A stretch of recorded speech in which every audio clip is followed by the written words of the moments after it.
Sorry, I can't.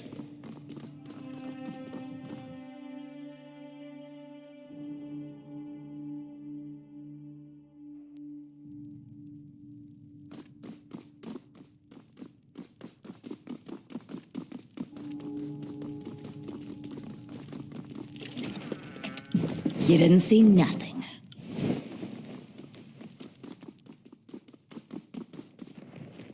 They won't see me coming.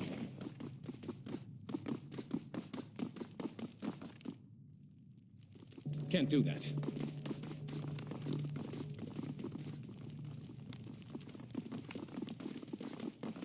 On the lookout.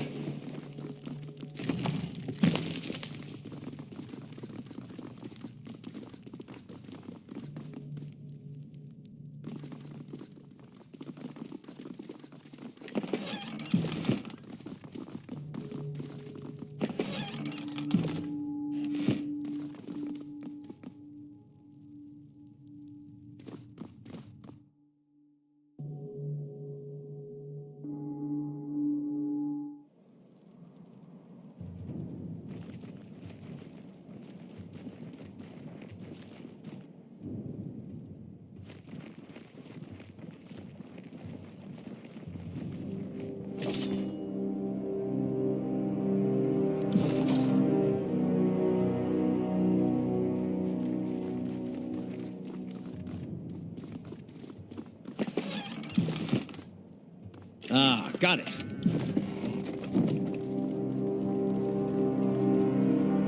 Found something.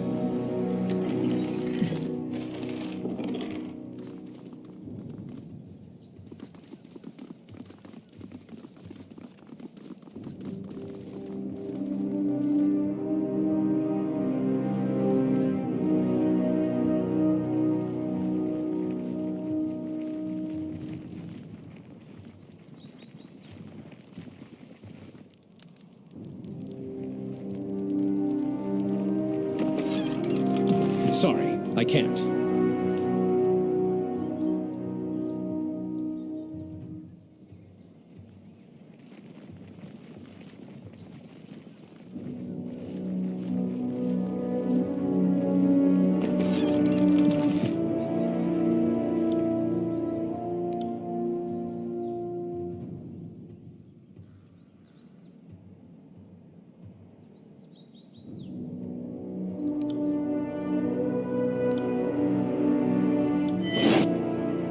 I see you there.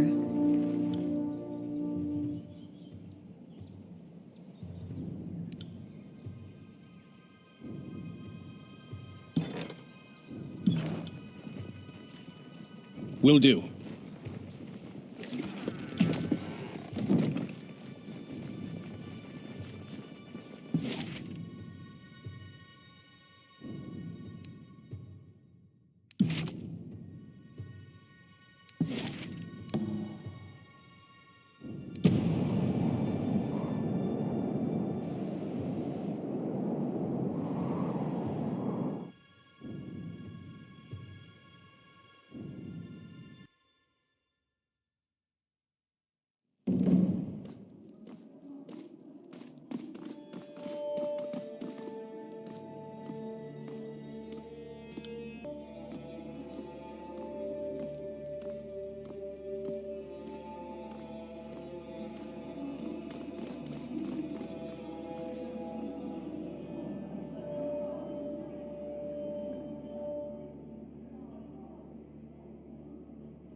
You call yourselves officers of Kairos' army, but your conduct falls short of my expectations.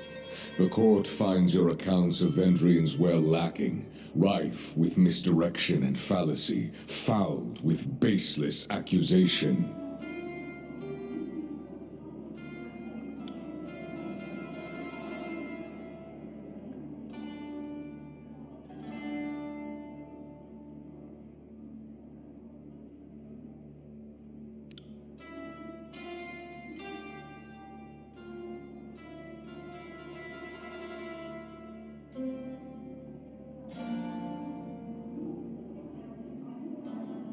Silence. The contradictions in your statements will be examined, and falsities threshed from truths. If we find you have perjured yourselves, Bled and Mark will see to your fate. Fatebinder, we will start with the matter of the Archons. Graven Ash and the Voices of Nerat have declared war upon each other. In addition to violating Kairos' peace, they have thrown the conquest of the Tears into disarray. By all accounts, these hostilities began shortly after your arrival. Tell us what transpired.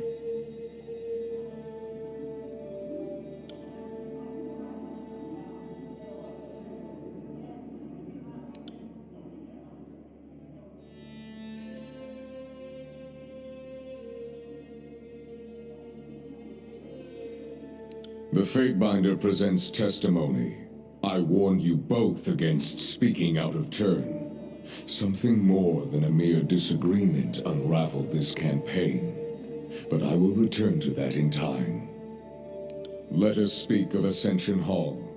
The disfavored sing your praises across the realm, though the Scarlet Chorus appeal for charges of treason. Perhaps you can offer a more enlightened account. An efficient solution, the type I would expect from a capable agent. Tell me though, with the edict looming overhead and death the price of failure, why not employ the numerical advantage of the Scarlet Chorus?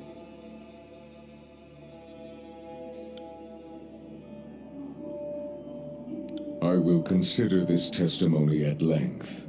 The court thanks you for it. Is there anything you wish to add at this time? Your testimony is accepted by the court. The statements of our guests raise questions in my mind. There is much about this campaign that has caused me to wonder. A shipment of iron weapons was short on arrival. Where coveted iron is concerned, I don't believe it to be a clerical error. One of my agents recovered this seal in Echo Call. It belongs to a merchant collective. Lethian's Crossing is teeming with their kind. If you would root out treachery, I would advise starting there. Petitioners, leave us. I would have a private audience with the Fatebinder. Ascend and join me. You will find the way opened.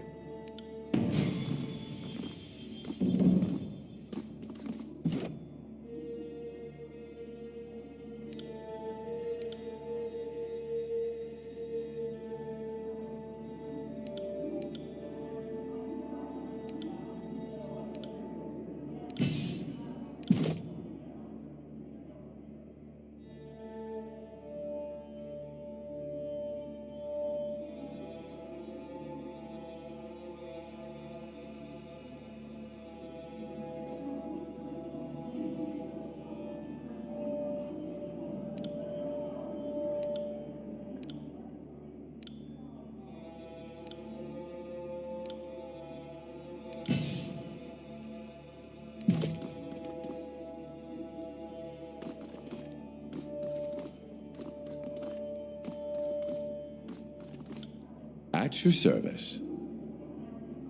Of course. How can I help? Are you asking for an objective assessment? Or is this your way of saying you want to gossip? He is a proper Northman, with duty in his blood, which makes me suspect his loyalty to Ash is stronger than his loyalty to you. As long as your interests remain aligned to Graven Ash, this shouldn't be an issue. I must admit, I am completely fascinated by his predicament. Ever tried diagramming the articulations of his armor? Don't. It'll only lead to madness and ruination. I know little of swordplay, and couldn't work a curve and arrow to save my life. I can't really comment on the lady.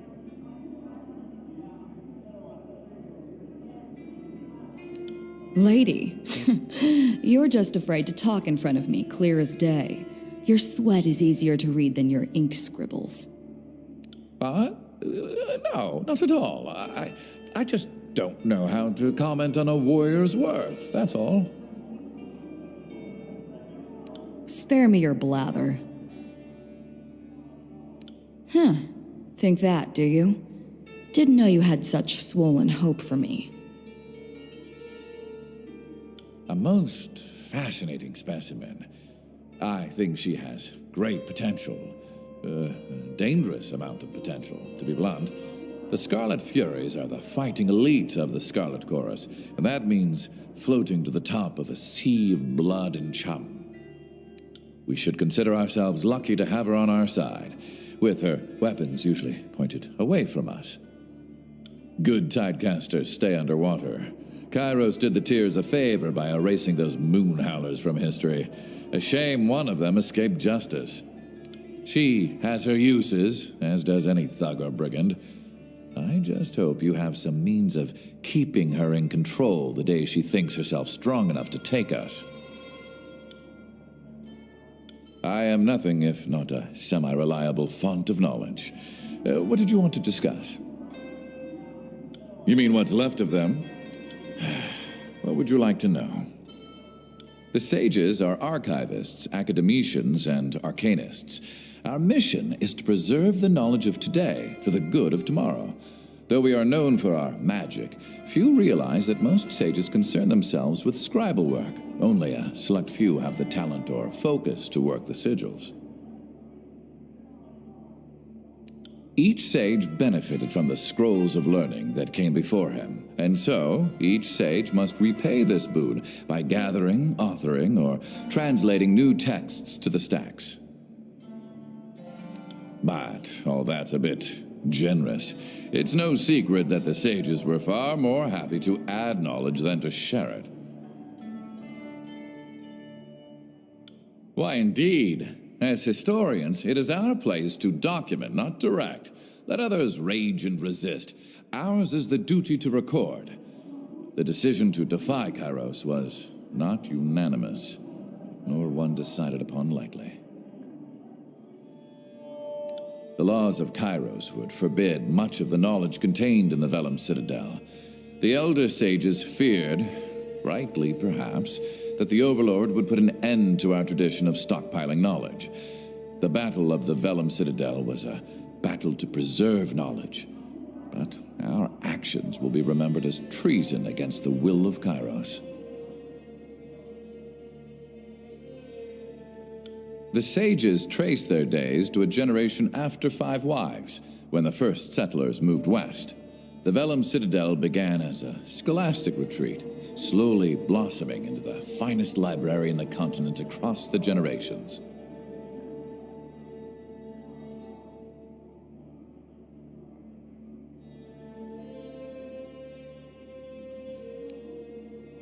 The centuries fly by, and suddenly, the Vellum Citadel is the definitive archive in the Tears. The sages branched out into carrying missives for wealthy clients, training noble children to read. The peasants may have feared us, but we remained useful enough to the kings and queens of the Tears to avoid war. When Kairos came to the Tears, that's when our hubris came back to haunt us. The elder sages, the other elder sages, not I, believed our spellcraft was enough to ward off any siege. Well, we know how that turned out.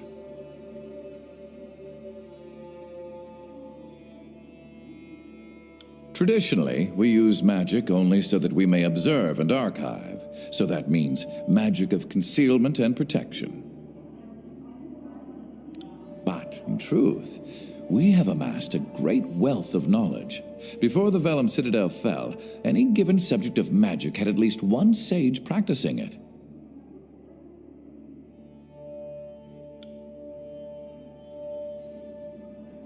I am nothing if not a son.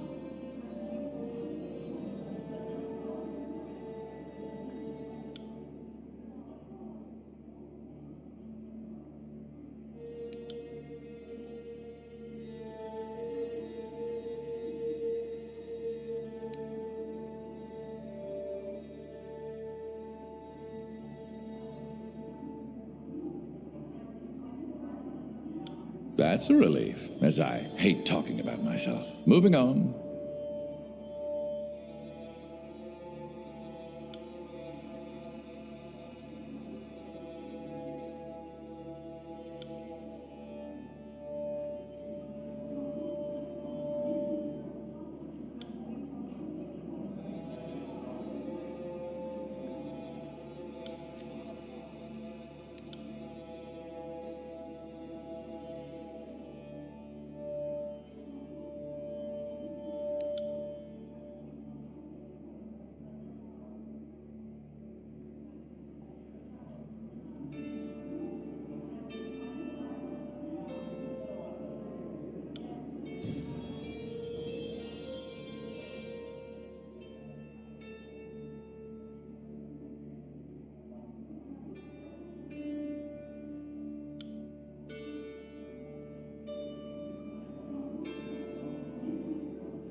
So, the Scarlet Chorus and Disfavored are at each other's throats.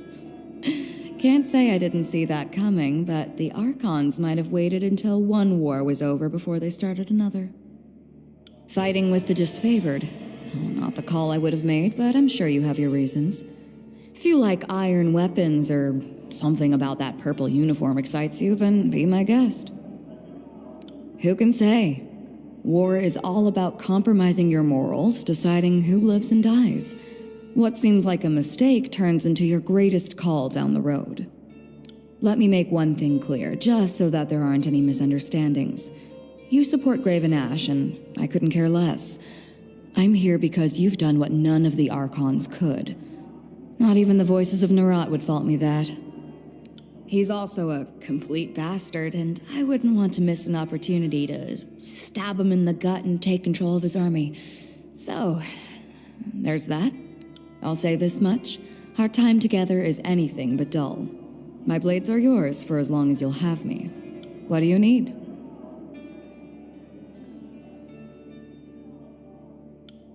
The thought has crossed my mind from time to time.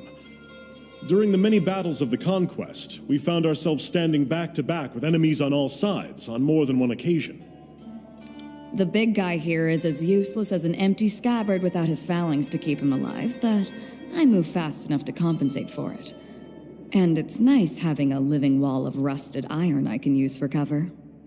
I would suggest that our fighting styles complement each other, but they do not. I would suggest that we get along, but we do not. We don't even finish each other's sentences. Okay, that was strange. Did you hear that? The next time I catch a whiff of Barrick's meaning, I'm keeping my mouth shut. Absolutely not. Our fighting styles are incompatible, and any disfavored lieutenant will tell you not to join at the hip soldiers who can't stomach each other.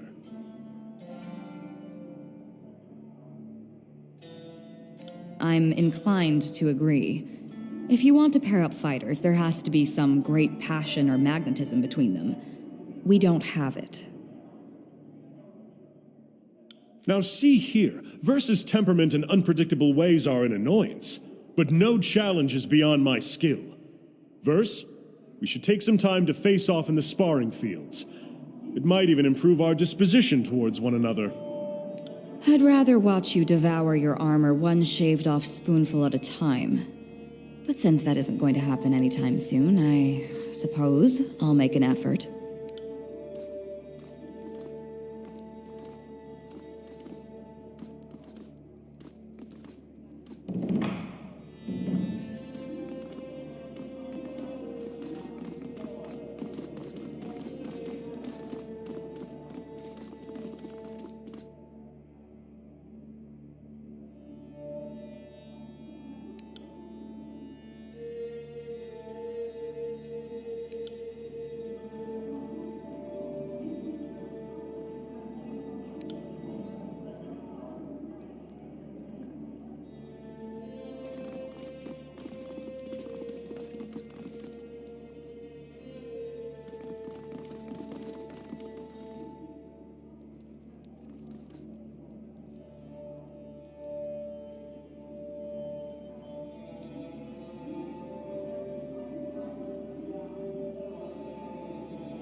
This civil war, this feud, is an insult to Kairos' peace.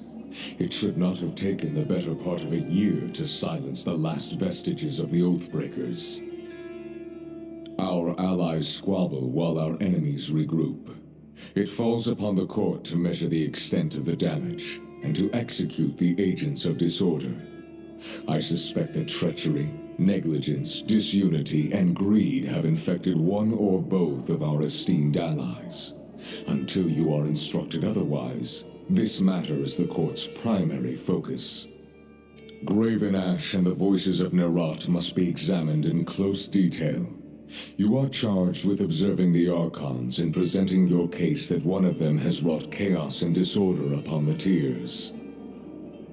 It's possible, but the momentum of the conquest up to this point suggests otherwise. The failure at Vendrian's Well implies a coordinated will behind the chaos. As always, you will be held accountable for what you do in the court's name. But you are free to conduct your investigation in the manner of your choosing. You must expect lies, misdirection, and manipulation. Suffer not such obstructions of justice. The disfavored seem the logical first step in your inquiry. The Legion holds you in some esteem, and Graven Ash has shown deference to the court in times past. No doubt the disfavored will be rife with accusations and evidence against the voices of Nerat. Graven Ash is a noble man, but never underestimate his capacity for deception. A wise general succeeds by knowing when to be unreadable to the enemy. You should, of course, speak with the Scarlet Chorus and gather their testimony. But it stands to reason that most in the chorus would sooner brag about a pauldron fashioned from your skull than entertain your questions. Do not regret killing the rabble that impede your investigation. They will be easily replaced. I concur. Graven Ash has a reputation for honor and nobility, but nobody is above reproach. If he is guilty of treachery in some fashion, his loyal soldiers will not be the ones to betray him. But if anyone is conducting a symphony of lies, common sense would point to the voices of Nerat.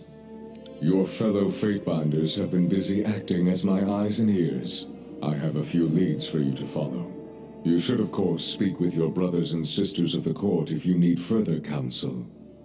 The disfavored have made use of the Sage's network of dovecotes and messenger birds as they come under capture. I've heard multiple claims of strategic communications gone missing. The Sages are broken, their citadel in flames, but they were not slaughtered to the last.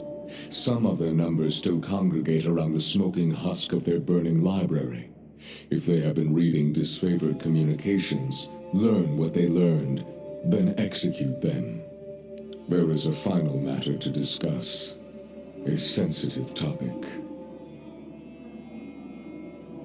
In spite of the many shortcomings at Vendrian's Well, you managed to make a name for yourself. You proclaimed an Edict of Kairos, resolved its demanding conditions, and ascended the mountain spire. Any one of these feats would be worthy of recognition by the highest authority. You managed to accomplish 3. Your sense of obligation to your role is admirable, but modesty will not recommend you to the task ahead. Whether by design or by accident, you have captured the attention of Kairos' army and the local Tiersmen alike. This is no small opportunity, and the court charges you with exploiting your new standing to its fullest potential. You have a title in our hierarchy. However, it's a little-known secret that one's standing in the world is determined by their infamy, their deeds, and how they come to be known. Mind this notion as you bring justice to this lawless frontier. There may come a time when your deeds speak for you louder than any title. Whatever you did to capture the attention of the masses at Vendrian's Well, I would encourage you to do so again. Good. It falls to us to set a new standard for these southern barbarians. You are dismissed. Should the court have need of your presence, you will receive word. Go forth and do my bidding, and bring glory and honor to the tears in Kairos' name.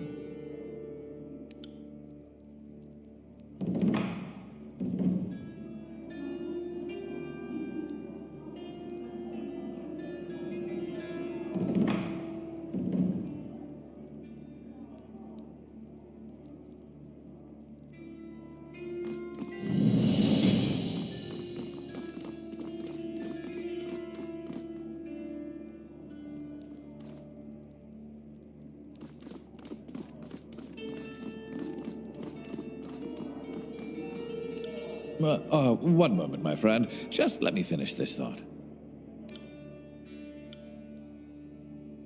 At your service, Fatebinder. What do you need?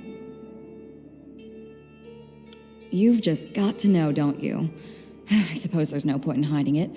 Barrick and I are siblings, and we share a father, if little else. I try not to think too much about some northern merchant dropping anchor in my mother's port, but it happened, and the fortunate result stands proudly before you. There were a lot of lazy days during the conquest, and among other things, I spent my off hours using messenger birds as target practice. You should have seen Ash's anger when he heard that was going on.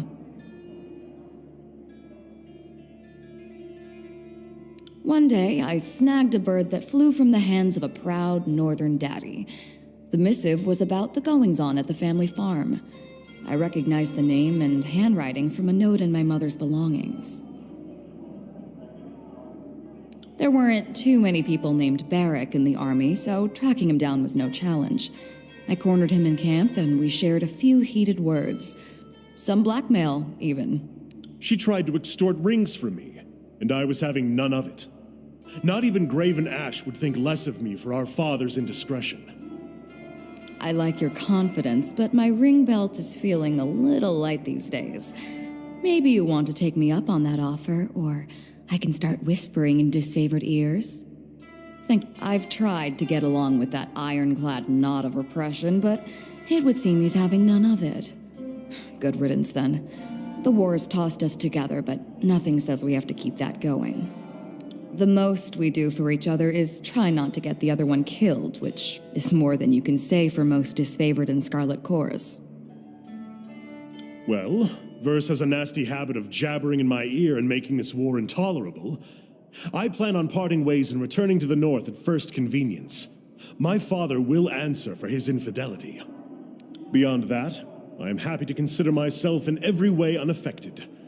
My superiors once accused me of having an impulsive streak, but I have worked to suppress it at every turn. When you go back home, send Father my fondest greetings and thanks.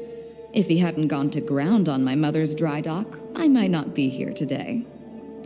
My heritage was a point of pride and distinction before I met you, Verse. Not that you would care. I've asked myself about that several times, but unfortunately I don't have what you'd call a definitive answer. The Northerners put a lot of meaning behind family and blood. Seems arbitrary to me, but I don't want to discredit it entirely. I told you about what happened to my Scarlet Fury sisters. The hesitation I experienced. Sometimes I wonder if that wasn't because of my connection to Barrick. He's stubborn, regimented, everything I'm not. I suppose there's no telling for sure, but if I had to guess... Yeah, sometimes I get messed up in my head, and learning I had a brother has helped me understand that better. What do you need? And so, civil war divides the armies of mighty Kairos. The reckoning that comes of this failure will be great indeed. We find ourselves in the darkest times. Brothers and sisters who fought for a similar cause now skewer each other over blighted lands in the favor of distant powers. Backing the disfavored was the only logical choice. Graven Ash is the only Archon worthy of your confidence, and you are wise to recognize as much. Naturally, I would have done the same. Whatever others might say about what happened in Vendrian's well, you acted from instinct. I can't help but respect that. What can I do for you? The thought has crossed my mind from... The big guy here is as useless as an empty scabbard without... If you want to attach some arcane meaning to the whole thing, be my guest. I couldn't tell you for sure. I doubt that a capable tactician could explain why certain soldiers learn to rely on each other. In the disfavored ranks, the Oathbound seem to know more about synchronizing their efforts, and the same could be argued for the Scarlet Furies. I don't know how they pair up their units, but it isn't by virtue of blood. I've got it.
Right.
Can't do that.